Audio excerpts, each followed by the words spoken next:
Assalamualaikum warahmatullahi wabarakatuh.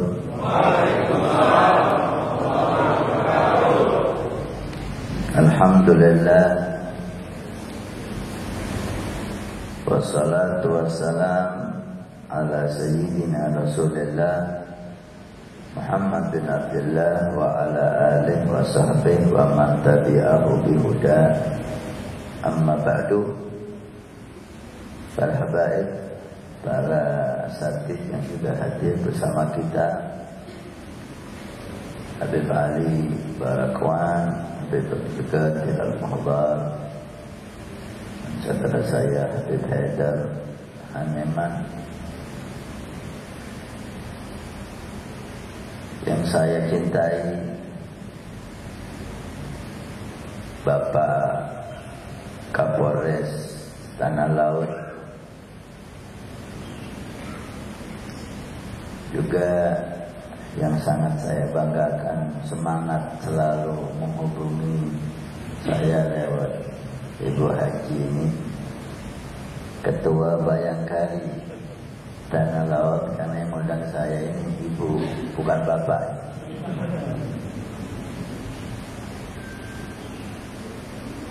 Wa Kapolres beserta Ibu, semua yang hadir di sini.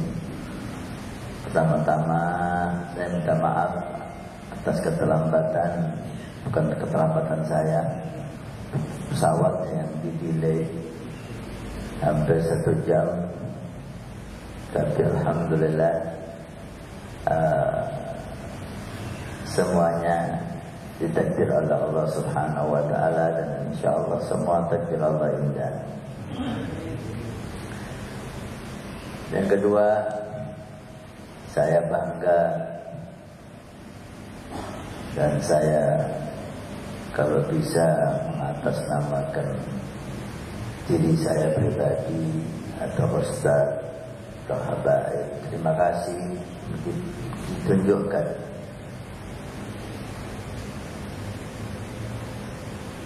pembacaan Maulid Nabi Sallallahu Alaihi Wasallam di Masjid Nuruddin Polres Tanah Laut ini. Semuanya dari qasidah, pembacaan Maulid, ya ulami, yang hadrah, yang qari, semuanya polisi. Ini mungkin mantan pondok pesantren, alumni pondok pesantren. Masya Allah, hadrah yang begitu indah, pembacaan Maulid yang fasih, qiraatul Quran.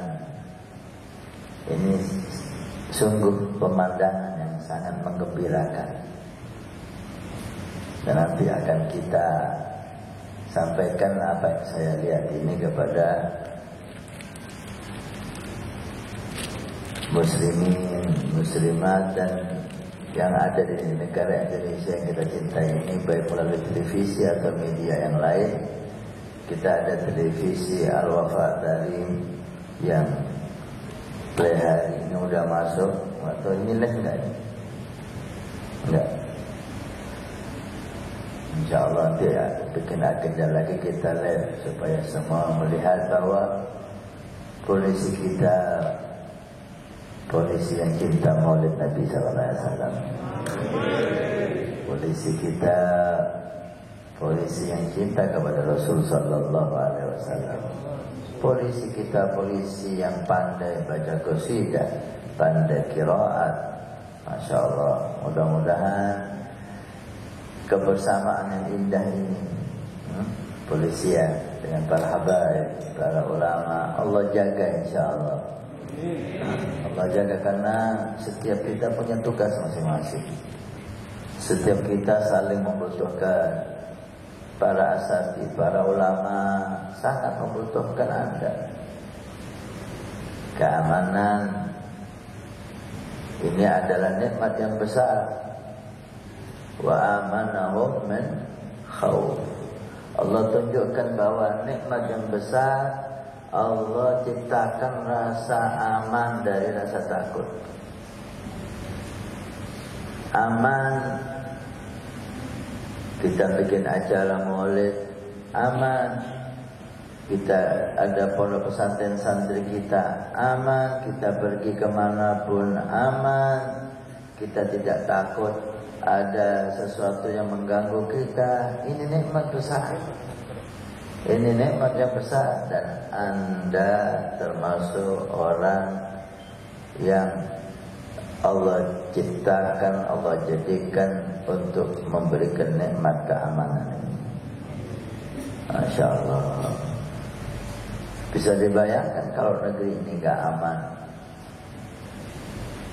seperti yang ada di Syria, seperti yang ada di Yaman sekarang. Bikin ini khawatir, bikin ini khawatir, pergi khawatir. Ini tidak ada kenikmatan dalam hidup kalau aman, keamanan, rasa aman dicabut oleh Allah Subhanahu wa taala, maka yang ada adalah ketakutan. Kalau orang takut gak mungkin dia bahagia, gak mungkin dia akan hidup tenang dan tentram. Oleh karena itu mari sama-sama kita jaga nikmat aman ini.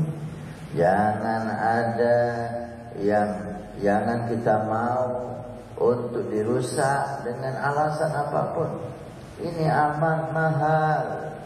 Aman, sifat aman ini adalah nikmat yang besar dari Allah Subhanahu wa taala. Mudah-mudahan Indonesia kita, negeri kita dijaga oleh Allah Subhanahu wa taala dan diciptakan keamanan, kedamaian, ketentraman, menjadi baldatun thayyibatun wa rabbun. Setiap kita punya tugas masing-masing. Para asatidz, para ulama, tugas membina dan menunjukkan jalan yang diridhai oleh Allah Subhanahu wa taala dengan ilmu yang Allah berikan kepadanya. Membina ketakwaan umat, membina ketaatan umat kepada Allah Subhanahu wa taala, dan itu tidak kalah penting. Bisa dibayangkan kalau umat ini tidak dibina oleh para ulama, tidak dibina oleh para asatidz, akhlaknya dan seterusnya, maka kepolisian akan kewalahan. Jumlah polisi di negeri kita dengan jumlah masyarakatnya jauh lebih banyak jumlah masyarakatnya. Oleh karena itu terciptanya kerjasama yang indah. Ulama membina mental dan agama, polisi tugasnya memberikan keamanan dan orang-orang yang memang Allah ciptakan untuk mengganggu, itu perlu diamankan.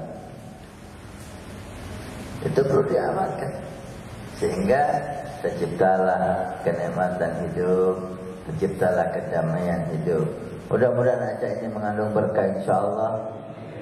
Barakah acara ini, Allah turunkan rahmatnya, Allah turunkan barakahnya untuk kita yang hadir, untuk keluarga kita, untuk masyarakat tanah laut ini, dan untuk negara Indonesia yang kita cintai ini. Allah jaga semua pejabat kita, Allah jaga kepolisian kita, TNI kita, ulama kita, habaib kita, semuanya dijaga oleh Allah dan ditambah hidayah dan taufik sehingga semuanya yang diinginkan adalah ridhonya Allah Subhanahu wa taala. Yang diinginkan adalah selamat di dunia dan selamat di akhirat.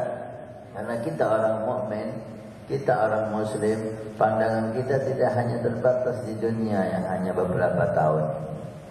Pandangan kita orang mukmin, orang muslim sangat jauh akhirat. Akhirat. Inilah yang disabdakan oleh Nabi sallallahu alaihi wasallam sebagai orang yang pandai. Al-ghayyisu man dana nafsahu wa amila lima ba'dal maut. Orang pandai itu adalah orang yang menghisab dirinya, sibuk dengan dirinya, memperbaiki, menyempurnakan, membersihkan. Karena siapa yang enggak salah? Siapa yang enggak ada kotoran hati? Siapa yang enggak ada dosa? Enggak ada. Yang megang mic ini banyak dosa. Yang mendengarkan suara saya insya Allah lebih banyak lagi. Sama-sama kita berdosa. Maka Nabi mengatakan orang pandai itu orang yang melihat dirinya sendiri, memperbaiki dirinya sendiri, sehingga dia tidak sibuk melihat kesalahan orang. Cukup kesalahannya sebagai PR baginya, kesalahannya sebagai hal yang menyita waktunya untuk dia perbaiki. Ini orang pandai. Sebaliknya orang bodoh berarti apa? Orang yang sibuk menilai orang. Kerjanya tidak memperbaiki diri, kerjanya tidak berbuat baik, kerjanya tidak memberikan kebaikan, kerjanya mencaci orang, kerjanya menilai orang. Ini gitu, itu gitu. Kalau yang ini gitu. Seakan-akan dia ditugaskan oleh Allah sebagai raqib dan atid mencatat amalnya orang. Padahal setiap orang udah ada malaikatnya, nggak perlu anda, nggak perlu kita untuk mencatat menilai orang. Semua orang ada raqib atid, yang salah ditulis salah, yang benar ditulis benar, maksiat ditulis dosa, taat ditulis pahala. Itu sudah ada, nggak perlu saya dan anda, nggak perlu siapapun. Tapi sebagian orang subhanallah sibuk dengan orang, ngomentarin orang, menilai orang karena nggak tahu dia caci, nggak tahu dia, nggak paham masalahnya, dicaci, dikomentari. Nasihat itu kalau di depan umum bukan nasihat namanya, fadhihah. Itu mempermalukan, dan Islam tidak kenal mempermalukan. Nasihat itu didatangi, nasihat itu ditunjukkan kita sayang kepada dia, kemudian dipilihlah bahasa yang indah, yang halus, disebutkan sendiri, gak di depan umum. Di depan umum itu fadhihah. Al-kayyisu man dana nafsahu wa amila lima ba'dal maut. Dan kata Nabi, orang yang cerdas itu orang yang berbuat, beraktivitas untuk dia selamat di akhirat, untuk dia mulia di akhirat, untuk dia bahagia di akhirat. Karena itulah kehidupan. Kehidupan yang hakiki adalah kehidupan di akhirat. Maka orang yang kaya di akhirat dialah orang kaya. Orang yang terhormat di akhirat dialah orang yang terhormat. Orang yang selamat di akhirat dialah orang yang selamat. Faman zuhziha 'anil nar wa udkhilal jannah faqad faz. Sabda Nabi sallallahu alaihi wasallam, siapa yang selamat di hari kiamat dari neraka dan masuk ke surga, dialah orang yang beruntung. Dialah orang yang sukses. Dialah orang yang mulia. Kenapa? Selamat dari neraka, masuk surga, sukses. Siapapun Anda, siapapun Anda polisi, Anda tentara, Anda pejabat, Anda ustaz, Anda ulama, Anda awam, Anda orang kaya, Anda orang miskin, siapapun Anda laki, Anda perempuan, siapapun Anda, jika di hari kiamat selamat dari neraka, masuk ke surga, itulah keberuntungan. Anda sukses, Anda berhasil, Anda lulus ujian, Anda mulia.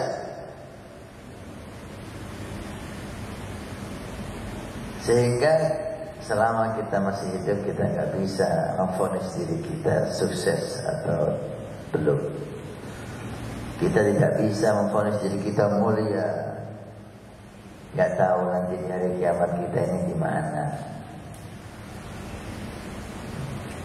Sampai dikatakan, kam min kuburin syuyi'at, atau suyi'at wa sahibuha mu'addab. Ada makam yang ziarah banyak sekali karena dia di dunia mungkin dikenal sebagai tokoh. Diziarahi banyak orang kubur itu, tapi yang ada di kubur disiksa oleh Allah. Yang di kuburannya disiksa oleh Allah dia. Diziarahi banyak orang. Orang husnudzan dia orang baik, ternyata di hadapan Allah dia orang jelek. Itu kemuliaan nanti di hari kiamat. Siapa yang di sana mulia, dialah mulia. Tapi sebaliknya, kalau Allah menjelaskan yang selamat dari neraka, masuk ke surga, dia orang yang sukses, orang yang mulia. Sebaliknya orang yang tidak masuk surga, orang yang masuk neraka, dialah orang yang gagal. Dia orang yang gagal. Dia orang yang sengsara. Kenapa? Gak dapat surga. Kenapa? Masuk neraka. Siapa yang kuat dibakar, disiksa di neraka Allah Subhanahu wa ta'ala? Siapapun Anda ulama, Anda ustaz, gak masuk surga, masuk neraka, Anda gagal, Anda sengsara. Anda polisi, Anda tentara, Anda pejabat, Anda orang kaya, gak masuk surga, masuk neraka, gagal. Ini pakaian tidak lagi manfaat. Saya sekarang pakai jubah. Jubah saya warnanya hampir sama. Polisi saya Pak. Polisi akhirat ini. Pakai imamah, pakai sorban. Ini senjata ulama, senjatanya ustaz, senjatanya santri. Kata guru mulia Habib Omar, ada dua. Sampai punya senjata, kami juga punya senjata. Senjata kami, kata Habib Omar, siwak sama lidah. Ini senjata kita. Sunnah Nabi Sallallahu Alaihi. Ini pakaian dohirnya pakaian ulama, tapi hakikatnya nanti di hari kiamat nggak tahu saya di mana. Kalau saya selamat dari neraka, saya selamat, saya masuk surga, alhamdulillah itulah kemuliaan bagi saya. Tapi jika saya nggak selamat dari neraka, saya tidak masuk surga, maka pakaian ini nggak manfaat, maka jubah ini nggak manfaat. Karena inti dari kemuliaan nanti di hari kiamat, selamat dari neraka dan masuk surga Allah Subhanahu wa ta'ala. Inilah Allah Subhanahu wa ta'ala mendidik kita untuk kita menjadi orang yang selamat di hari kiamat. Diutuslah Nabi Sallallahu Alaihi Wasallam sebagai uswatun hasanah. Nabi Sallallahu Alaihi Wasallam ada tauladan yang indah bagi semua orang. Ulama, tauladannya Nabi Muhammad. Bagaimana Nabi menasihati, bagaimana Nabi berdakwah. Lemah lembut Pak. Islam itu indah. Islam itu mulia. Islam itu agama kasih sayang, agama rahmah. Lihat bagaimana Islam menggambarkan Tuhan kita Allah Subhanahu wa ta'ala. Dosa apapun, sebanyak apapun kita kepada Allah, datang kepada Allah, bertobat, selesai semuanya, habis. Habis. Qul li ibadiyalladzina asrafu ala anfusihim la taqnatu min rahmatillah innallaha yaghfiru dzunuba jami'a. Katakan kepada hambaku yang Muhammad yang banyak dosa, banyak salah, jangan putus asa dari rahmat. Kembali kepadaku, bertobat, sesali perbuatanmu dan perbaiki. Innallaha yaghfiru dzunuba jami'a. Allah akan mengampuni semua dosamu. Ya Allah, bukan satu dua, dosanya banyak, semuanya diampuni. Ya Allah, bukan dosa kecil, dosa besar, semuanya diampuni Allah. Allahumma shalli ala Muhammad. Inilah Islam. pemaaf, perahmat, indah. Nah, kita itu disuruh oleh ulama, diajak untuk berakhlak seperti akhlaknya Allah, seperti sifatnya Allah. Allah pemaaf, maafkan orang. Khudil afwa wa'mul bil urfi wa'rid 'anil jahilin. Allah mendidik Nabi-Nya sallallahu alaihi wasallam, jadikan maaf itu sebagai perilakumu, sifatmu memaafkan. Khudil afwa. Ayo kita jadi pemaaf ya. Dalam naik sepeda motor, tak bawa SIM, mana SIM-nya? Lupa. Maaf Pak. Ya, jangan ulangi lagi ya.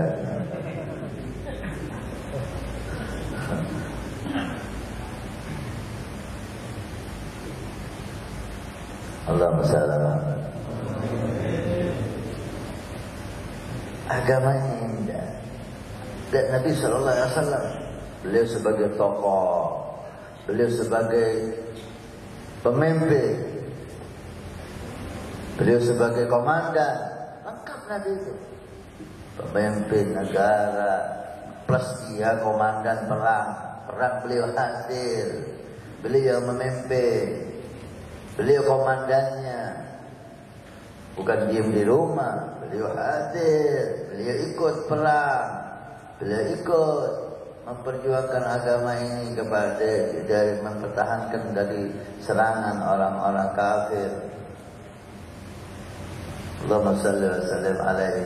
Sehingga siapapun kita meniru Nabi Muhammad pasti indah dan mulia. Ulama meniru Nabi indah, nggak mencaci sana, nggak mencaci sini, nggak menimbulkan kegaduhan dan menimbulkan permusuhan dan kebencian. Tugas ulama meredam kebencian itu ada, masalah itu ada, tapi tugas ulama meredam sebisa mungkin, bukan malah ngompori. Nabi menutup fitnah itu ada. Al-fitnah naimah, fitnah itu tidur, ada. La'anallah man ayqadha. Allah melaknat, Allah yang membangunkan fitnah ini sehingga terjadi fitnah dan kebencian. Tutup. Nabi sallallahu alaihi wasallam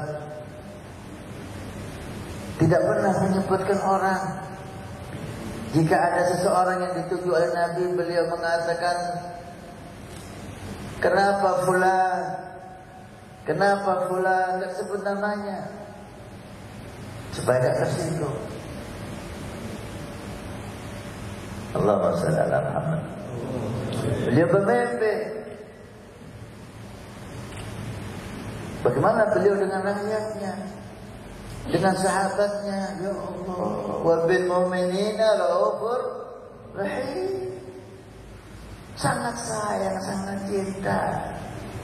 Kalau lapar, beliau yang pertama lapar sebelum sahabat. Kalau ada makanan, beliau yang terakhir kenyang setelah sahabat. Allahumma shalli ala Muhammad. Dikisahkan bagaimana Nabi sallallahu alaihi wasallam contoh pemimpin. Sahabat Abu Hurairah ini termasuk sahabat Ashabus Suffah. Ashabus Suffah itu sahabat yang diem di masjid bersama Nabi, gak punya keluarga, gak punya pekerjaan, siang malam bersama Nabi, seperti mondok di pesantren. Tidak makan kecuali diberi, karena dia gak kerja.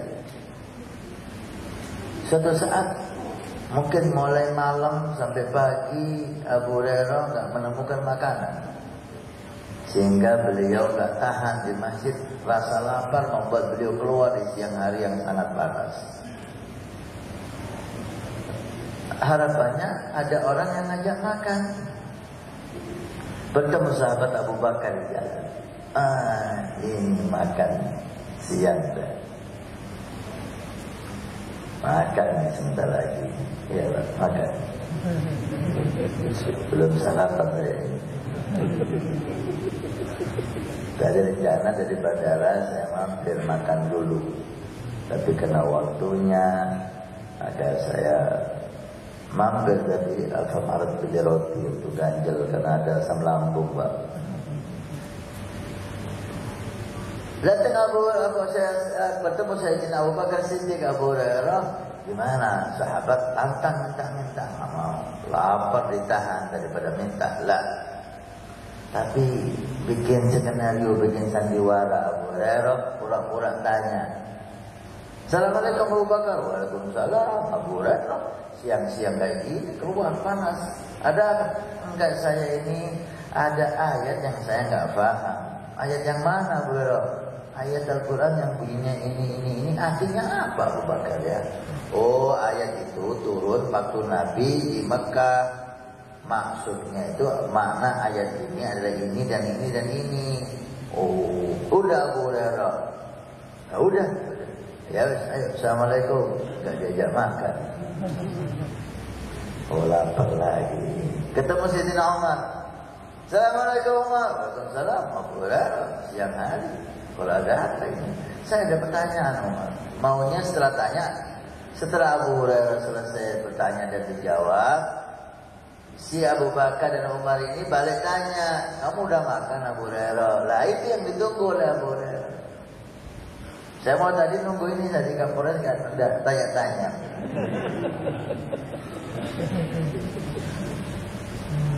Dijawab oleh Sayyidina Umar pertanyaan Abu Hurairah selesai. Assalamualaikum, waalaikumsalam ditinggal. Ya Allah belum rezeki. Ketemu Rasulullah Sallallahu Alaihi Wasallam. Assalamualaikum ya Abu Hurairah. Waalaikumsalam ya Rasulullah. Senyum Nabi melihat Abu Hurairah. Udah nggak usah pura-pura tanya ayat. Ayo sini ke rumah makan.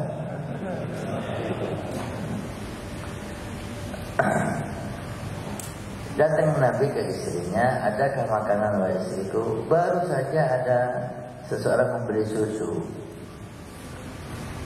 Kalau alhamdulillah ya Abu Hurairah ada rezeki dari Allah. Lihat susu Abu Hurairah. Wah kenyang nih. Susu cukup untuk 2 orang. Saya dan Kapolres. Susu cukup untuk Rasulullah dan Abu Hurairah. Kalau dibagi 3 orang, maka nggak kenyang. Abu Hurairah, lebih ya Rasulullah, sahabatmu yang ada di masjid itu lapar semua itu Abu Hurairah ya. Iya ya Rasulullah, lapar semua mereka kasihan. Oh. Ini kita ada susu Abu Hurairah, panggil mereka semua. Hah? Susu cukup 2 orang. Nabi menyuruh Abu Hurairah memanggil sahabatnya yang sekitar 70-an. Ya Allah, dapat seberapa ini? Susu 1 mangkok dibagi 70 orang. Wah, lapar lagi. Perintah Nabi dipanggil Rasulullah, diundang minum susu. Santri lapar diundang guru makan. Gimana kira-kira? Semangat. Abu Hurairah lihat semangat sahabat ini, enggak kebagian susu. Abu Hurairah lebih ke Rasul, tuangkan ke mereka semua, minumkan ke mereka satu persatu. Kalau siap ya Rasulullah, susu dia bawa, diminumkan oleh Abu Hurairah satu, kenyang satunya, kenyang satunya. Mungkin sambil berkata bahwa jangan banyak-banyak. Ingat yang lain, semuanya minum. Dilihat oleh Abu Hurairah, susu tidak berkurang sedikit pun. Oh, kalau gitu ini sudah mukjizat. Ini udah mukjizat. Tenang Abu Hurairah, gak mungkin habis susu. Diminum semuanya kenyang. Kalau Abu Hurairah sudah minum semua, sudah ya Rasulullah. Tinggal siapa? Tinggal saya dan Anda.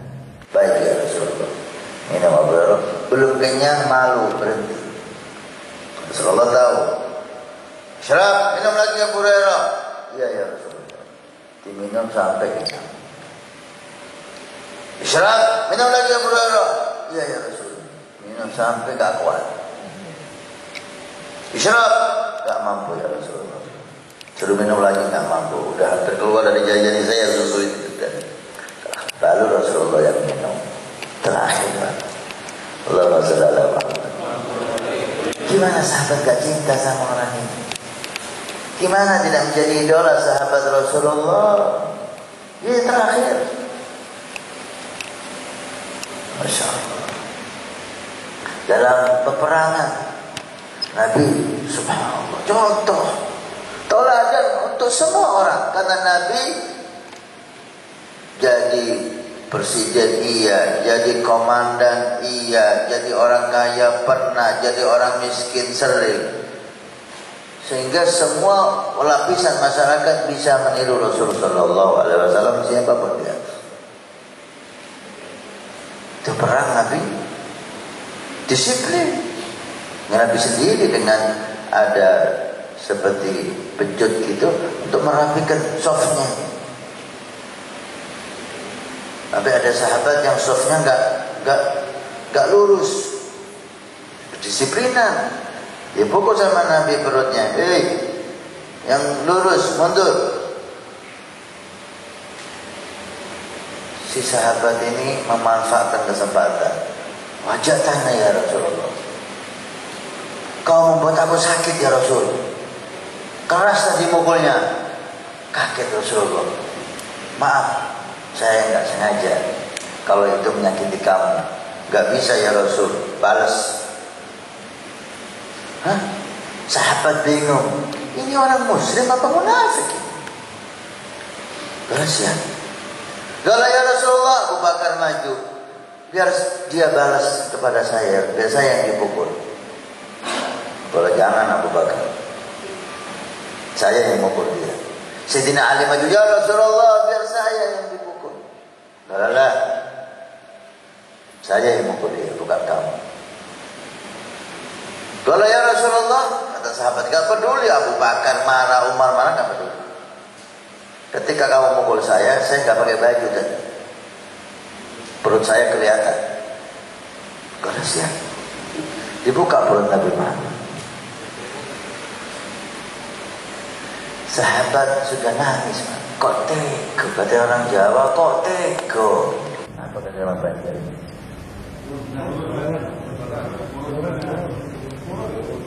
Purun benar. Nabi Muhammad dibuka perut Nabi, dikasihkan alat pukulnya itu, dibuang sama sahabat ini, dipeluk oleh sahabat, dicium perut Nabi Sallallahu Alaihi Wasallam. Terharu semuanya. Oh, ini yang diinginkan. Bukan membalas Nabi, tapi ingin mencium Nabi Sallallahu Alaihi Wasallam. Kenapa kamu lakukan ini? Sampai Umar marah, Abu Bakar marah, Ali marah. Karena ya Rasulullah sebentar lagi perang. Saya kok mencium bau surga udah. Kelihatannya saya meninggal dalam peperangan ini. Saya ingin terakhir sebelum saya meninggal kulit saya bersentuhan dengan kulitmu ya Rasulullah. Allahumma salli ala Muhammad. Sallallahu ala Muhammad. Luar biasa. Sabar, akhlak. Pernah suatu saat Nabi khutbah di masjid. Datang orang Yahudi, langsung masuk ke masjid. Sorban Nabi Sallallahu Alaihi Wasallam menghampiri Nabi, sahabat duduk. Ini masuk di tengah-tengah menghampiri Nabi, sorban Nabi ditarik dengan keras sampai merah karena sorban Nabi kasar, gak halus kayak sorbannya Nabi pasang ini. Merah kulit Nabi putih kemerah-merahan. Kena gores sedikit aja udah merah, apalagi digores keras. Kalau kulit kita kan hitam ke ungu-unguan. Sudah perilakunya kasar, udah dia Yahudi, perilakunya kasar, mulutnya lebih kasar lagi. Kamu wahai Muhammad, memang kamu dan nenek moyangmu itu kalau hutang nggak mau bayar. Sayyidina Umar nggak tahan, nggak mampu menahan amarahnya. Nabi dihina begitu, di depannya langsung berdiri, pedangnya langsung diembuskan di lehernya si Yahudi ini. Kemudian menoleh ke Rasulullah, ya Rasulullah, tolong izinkan saya penggal kepalanya Yahudi. Gak berani sahabat melangkai Nabi Muhammad. Izinkan mantu, gini aja udah habis ini Yahudi. Nabi mengatakan, la ya Umar, masukkan lagi pedang. Marah Nabi kepada Umar yang membela beliau. Yang aku inginkan dari kamu bukan ini, wahai Umar. Bukan kamu bangun marah mau membunuh Yahudi ini. Bukan ini yang aku inginkan. Bukan ini ajaranku, wahai Umar. Yang aku inginkan dari kamu nasihat. Kau nasihati saya, Muhammad. Kalau punya hutang, jatuh temponya bayar. Yahudi kalau nagih utang yang sopan, itu yang aku inginkan dari kamu, wahai Umar. Tapi ketahuilah, wahai Umar, utangku kepada dia masih kurang 3 hari. Bukan sekarang waktunya bayar. Tapi nggak tahu kenapa si Yahudi ini kok nagih sekarang. Tapi kamu telah membuat dia takut. Gemeter Yahudi ini lah, karena Sayyidina Umar pedangnya itu. Kamu telah membuat dia takut, maka bayar utangku. Dan tambahi lagi karena kau telah membuat dia takut. Siap ya Rasulullah. Pulang Sayyidina Umar, ambil uang sesuai hutang Nabi dan ditambah sesuai yang Nabi katakan. Banyak tambahannya. Yahudi, hutangnya Rasulullah. Tambahannya karena kamu takut. Langsung syahadat masuk. Syahadat si Yahudi melihat akhlak Nabi sallallahu alaihi wasallam. Asyhadu an la ilaha illallah wa asyhadu annaka Muhammad Rasulullah. Senyum Nabi, wahai Raju, kenapa kamu kalau mau masuk Islam buat sandiwara seperti ini? Leherku sakit. Umar marah. Kalau ya Rasulullah, kamu dan sifat-sifatmu ini semuanya udah diceritakan oleh Allah di kitab kami Taurat. Di kitab Taurat telah ada siapa Nabi akhir zaman, sifatnya, bentuk tubuhnya, lahirnya, semuanya mengarah kepadamu ya Rasulullah. Semuanya itu mengarah kepada kamu. Saya tinggal satu yang saya belum yakin. Tadi dan sekarang saya udah yakin. Di kitab Taurat itu dinyatakan Nabi akhir zaman semakin orang berbuat bodoh, semakin dia sabar. Kesabarannya tidak bisa dikalahkan. Dan itu saya lihat sekarang. Saya datang kepada kamu, lihat si Yahudi masuk ke masjid, berarti dia tahu bahwa umat Islam ini damai, cinta, rahmat. Kalau umat Islam itu yang dia ketahui keras, kasar, gak berani ke masjid. Masjid tempatnya orang Islam. Maka masjid sendirian dan mencari Nabi dan berbuat itu sama Nabi. Dia merasa aman karena tahu akhlaknya orang Islam. Sekarang saya tahu ya Rasulullah, tidak, Nabi akhir zaman itu tidak ada orang berbuat bodoh kepadanya kecuali dikalahkan dengan kesabarannya. Saya pernah Pak praktek ini sabar. Ada tamu datang ke rumah. Datang ke rumah agak stres dia. Datang marah-marah.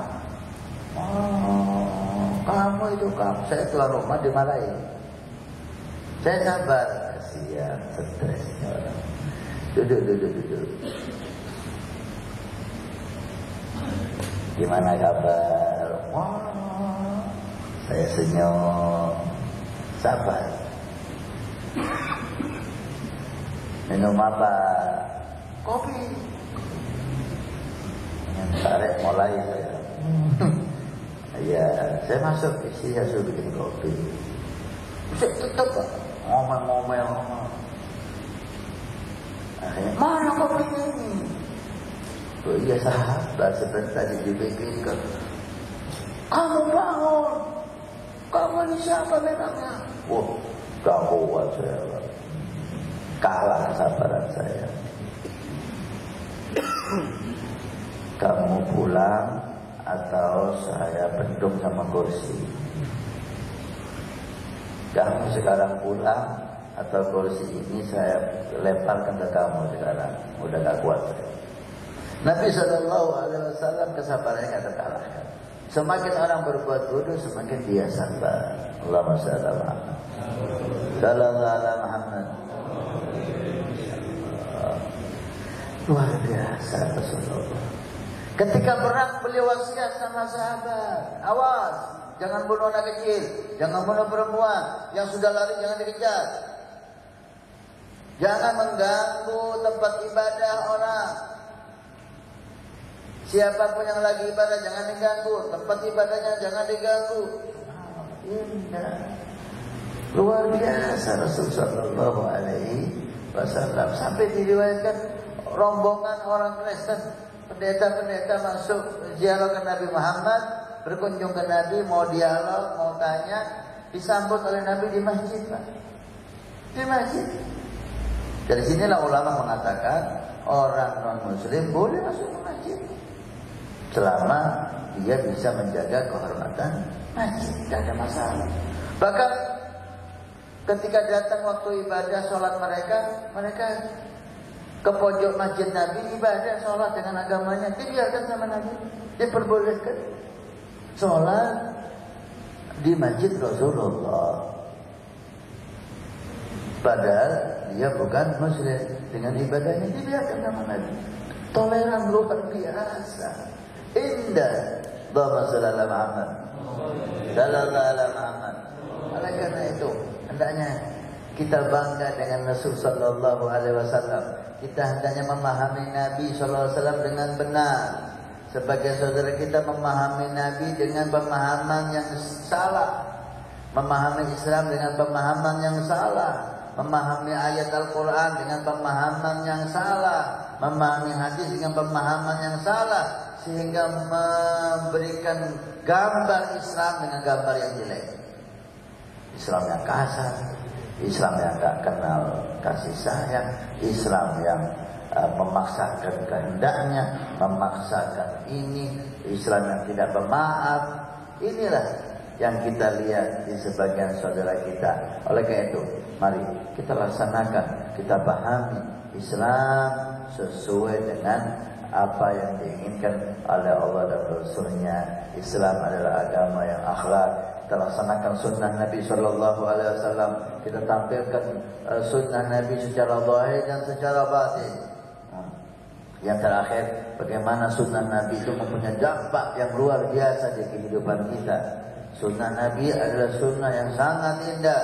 Sunnah Nabi adalah kebaikan dunia akhirat. Tidak ada satu sunnah kecuali di situ manfaat yang luar biasa. Salah satunya sunnatul siwak. Sunnah sih. Pernah di zaman Sayyidina Umar bin Khattab, beliau mengutus pasukannya melawan orang-orang kafir yang memusuhinya. Tidak seperti biasanya. Tidak diberi kemenangan oleh Allah Subhanahu wa taala. Gak kalah, gak menang. Terus seperti itu. Akhirnya pemimpin pasukan yang diutus oleh Sayyidina Umar kirim surat kepada Sayyidina Umar minta bantuan bala tentara, minta bantuan tambahan. Sayyidina Umar tidak mau nambah. Coba dicek sunnah Nabi apa yang ditinggal oleh tentara kita. Pasti ada sunnah yang ditinggal oleh mereka. Gak mungkin Allah tidak memberi kemenangan kepada kita. Intansurullah yansurkum wa yuthabbit aqdamakum. Janji Allah Subhanahu wa taala, kalau kamu menolong agama Allah pasti akan Allah tolong. Kalau menolong agama Allah bukan menolong nafsu kita. Sebagian orang menjadikan agama sebagai sarana untuk bela nafsunya. Sebagian orang, sebagian golongan menjadikan agama sarana untuk kepentingan golongannya, untuk kepentingan politiknya. Itu bukan nolong agama Allah, itu menjual agama Allah. Kalau nolong agama Allah pasti menang. Si sahabat ini dilihat ternyata banyak dari tentaranya Sayyidina Umar yang tidak punya siwak. Tidak punya siwak. Ini yang ada ini punya siwak.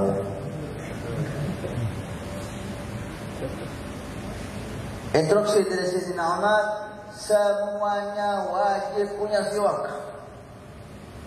Ini luar biasa Pak. Untuk kesehatan, agama, manfaat yang paling besar mengundang ridhanya Allah dan membuat orang meninggal husnul khatimah. Manfaat yang lain ada 70 manfaat untuk kesehatan, kuat gigi, kuat gusi, kuat tulang punggung dan seterusnya, tambah cerdas. Orang yang pakai siwak IQ-nya bertambah. Subhanallah ya, kayu kayak gini nih, kalau kita gunakan kata Imam Syafi'i, membuat orang tambah cerdas. Kalau rokok, nggak tahu buat orang tambah apa itu. Yang jelas batuk iya.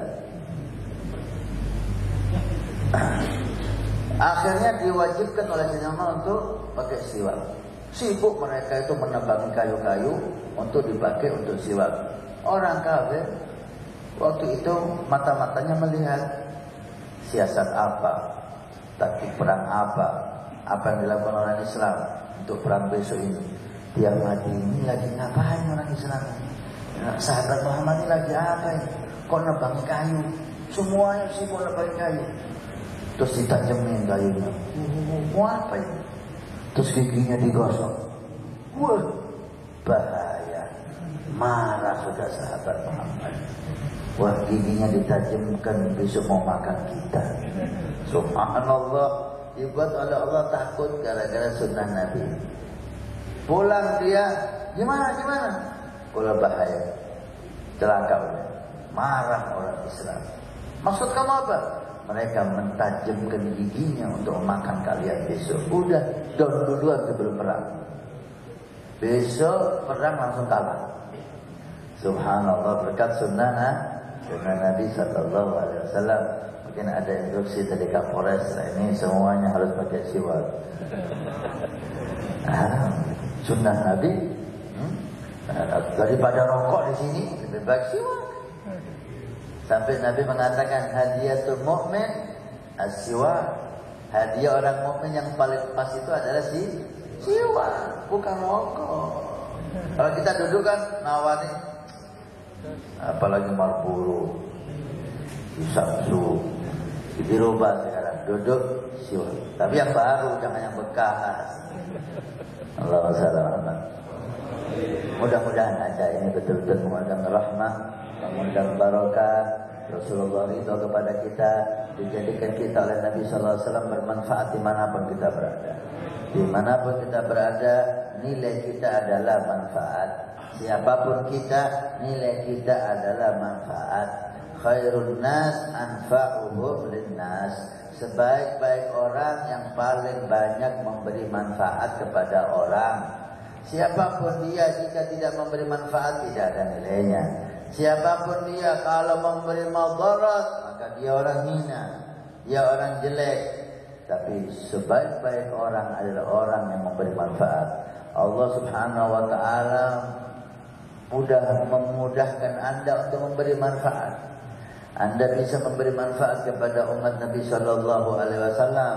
Setiap manfaat kepada umat Nabi, setiap bantuan kepada umat Nabi, Rasulullah senang. Karena Rasulullah cinta kepada umat ini. Rasulullah mengharap umat ini selamat di dunia, bahagia di dunia, dan bahagia di hari kiamat Allah Subhanahu wa ta'ala. Mudah-mudahan pakaian yang kita pakai tidak membuat kita sombong di hadapan Allah. Pakaian kita pakai membuat kita semakin tawadhu, membuat kita semakin rendah hati, membuat kita semangat untuk memberi manfaat kepada umat Nabi Sallallahu Alaihi Wasallam yang nantinya di hari kiamat Nabi senyum kepada kita. Nabi bahagia berjumpa kita karena kita telah memberikan manfaat kepada umat Nabi SAW. Allah angkat segala bala dan musibah di negeri kita. Allah angkat segala permusuhan dari di negeri kita. Allah jadikan ukhuwah persaudaraan yang indah di negeri kita. Ulama, habaib, pemerintah, kepolisian, TNI, aparat, pejabat, masyarakat, asatid, mudah-mudahan semuanya bersatu. Mudah-mudahan semuanya saling hormat menghormati, saling sayang menyayangi, saling nasihat menasihati dengan tujuan mendapat ridho Allah, mendapat ridho Rasul sallallahu alaihi wasallam. Mudah-mudahan Bapak Kapolres kita beserta Ibu, Pak Kapolres kita beserta Ibu dan kalian semua, mudah-mudahan Allah jaga agamanya, dijaga imannya, dijaga takwanya, dijaga kesehatannya, dijaga oleh Allah Subhanahu wa taala. Allah beri berkah di umur kalian, berkah di kesehatan kalian, berkah di jabatan kalian, berkah di keluarga kalian, berkah di anak-anak kalian, berkah di keluarga kalian, berkah di dunia dan barokah nanti di hari kiamat bersama Nabi sallallahu alaihi wasallam. Kita ingin bersama Rasul-Mu ya Allah. Kita ingin berjumpa dengan Rasul-Mu ya Allah. Kita ingin menggembirakan Nabi-Mu Muhammad ya Allah. Maka berikan kepada kami taufik dan hidayah.